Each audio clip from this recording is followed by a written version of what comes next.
Ang nakaraan, pinasubaybayan ni RJ ang kanyang kaibigan na si Mark dahil may pagdududa ito na may ginagawang hindi maganda. At sa pagpapatuloy ng kwento, sa tahanan ng pamilya ni Hana ay nag-uusap sila tungkol kay Carlos at sa kakambal nitong si Joselito. Nag-aalala na sila kung nasaan na si Carlos at kung buhay pa ba ito o patay na. Nagtanong si Hana sa kanyang mga magulang kung ano ang maitutulong nila para mahanap si Carlos at sumagot si Aling Alita na panahon na siguro Frank na gamitin mo ang iyong koneksyon.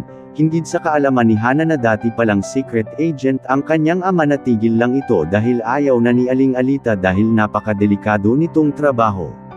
At namangha si Hana sa kanyang narinig at na-excite dahil matutulungan na nila na mahanap si Carlos, at parang napapamahal na siya dito sa mga panahong hindi niya ito nakikita.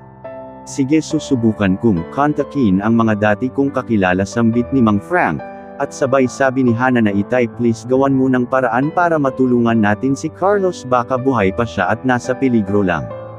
At sa kabilang dako ng kwento, ipinaalam na ni Joselito kay Aling Isabel ang kanyang lakad at nangumusta na rin sa kanyang ama kung ano na ang lagay nito pagkatapos ng operasyon, at nang malaman ng kanyang ina na naglayas, si Carlos ay nabahala ito at nag-isip ng kung ano-ano at sa lubhang pag-iisip ay nahilo at nawala ng malay.